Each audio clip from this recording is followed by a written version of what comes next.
Good evening and welcome. I'm Chris Parnell. Reporting from Moscow. Tbilisi. Times Square. May your dreams be your only boundaries in life.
Of Red Devil Postgame. This time, we're talking soccer to ya.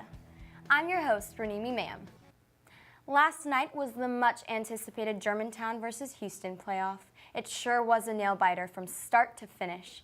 Here's soccer analyst Brian Scott and videographers Sean Byrne and Arafat Karan to give you a rundown of the game. In a battle of Shelby County soccer supremacy, the Germantown High School Red Devils faced their primary foe, the Houston Mustangs, at HMS Field. The match began very fast-paced, with the Mustangs shot on target that set the tone for the whole 90 minutes. Houston's striking force, led by senior Peyton McNatt, was knocking on the Devil door the whole day. Within the first 35 minutes, the Mustangs hit more than 9 shots, 7 of which were on goal. A Germantown defense, led by underclassmen Sean Williams and Cody Hardy, kept the Red Devils in it throughout the first half of football. The Germantown side kept defensive throughout the first half, until an offensive spurt led by the Germantown striking force, spearheaded by Eric Izagwire, forced the Mustangs to keep on their toes. Though the Devils got 2 shots on target, neither hit the back of the net, and the two sides are forced into a stalemate heading into half, 0-0. Heading into the second half, the Houston side finally broke through the Red Devil defense with a nice through pass by Connor Young, then a nice move and finish by Peyton McNatt. While the Devils moved forward from time to time, the story of the second half was really the Houston offense running up and down the pitch.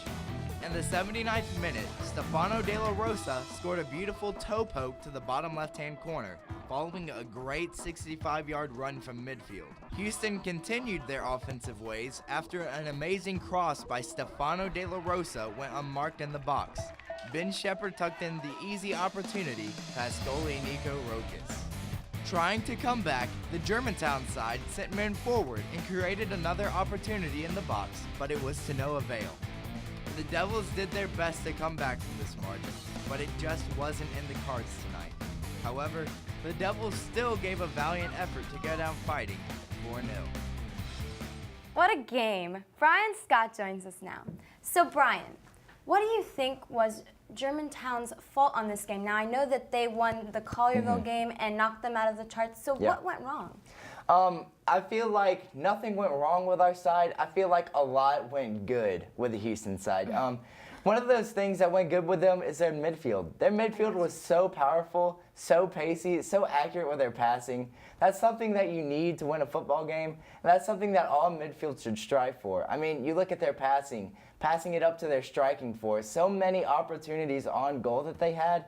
You know, it was about time that they would get the 4 goals at the end, and I don't know, I just feel like that, coupled with many other things with the Houston side, put them over the edge to win this football game. That's very interesting, Brian. We now bring you to the action by giving you a bench side seat right next to Coach Bartels.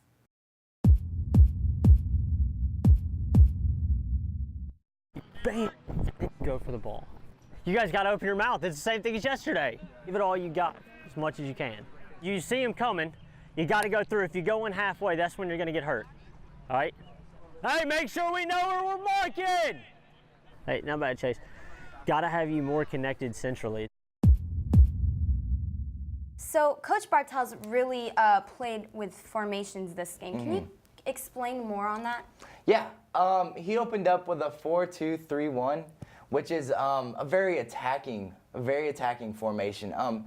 You know, that's a great formation for, you know, attacking and getting goals. But I feel like when you're going against a side like Houston, which has pace on the wings and is just very accurate with their passing and everything that they do, I feel like a more defensive formation with 2 wing backs, 3 center backs, more of a 5-4-1 would have suited this game a lot better.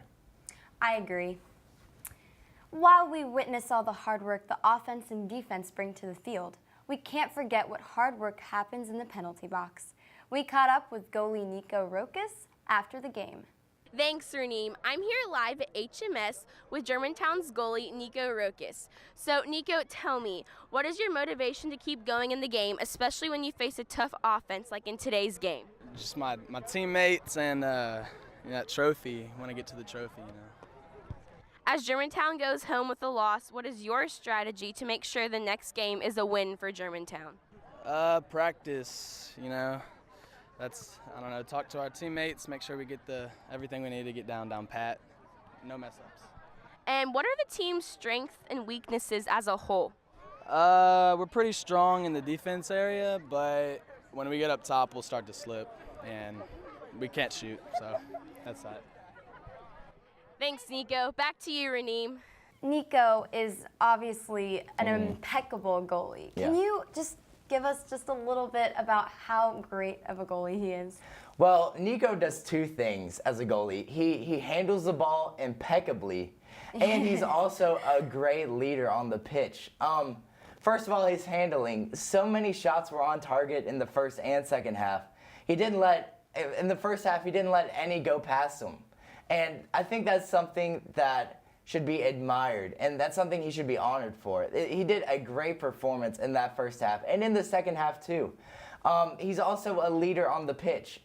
Just by looking in from the stands at the pitch, you can see he's just pointing out if players are coming into the penalty box. He's patting players back when they, you know, misplay a ball. He's just a great overall leader for this football team, and I feel like he's a great addition to this football club. I'm glad that we have him on our team. Me too. Thanks for all the insight on the game, Brian. Now, we also asked Coach Bartels after the game to give us an inside look to what happened on the field. Thanks, Raneem. I'm here with Coach Bartels. So, Coach Bartels, what do you think are the weaknesses of the team right now that are sometimes holding us back? I think tonight we fought hard. We had 3 games this week, whereas that was only Houston's second after they had already played a team where they played their JV team against them. So 3 games in a week is tough after a tough game with Collierville, so I think rest would be a big factor. Also, I think just tightening up in the back. They got some good players, and you got to keep them under wrap. How do you plan on motivating the team as they move forward? I don't think they need much motivation. They've come farther than they've been in a long time, and I think if they want to continue to keep going, that's up to them.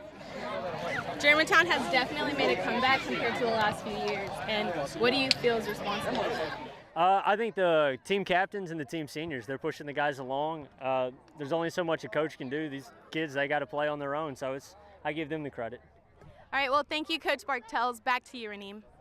Our boys placed second in the district playoffs, but what's the next step? Next week is the game that determines who goes to state playoffs. This is definitely an exciting moment for the team, considering it has been a while since this has happened. The game is between White Station and our very own Devils. We wish them the best of luck, and fingers crossed, they move on to state. Thanks for tuning in to the first soccer edition of Red Devil Postgame. For more information, be sure to follow GHS-TV on Facebook, Twitter, Instagram, and YouTube. For GHS-TV, I'm your host, Raneem Imam, and we'll see you next time.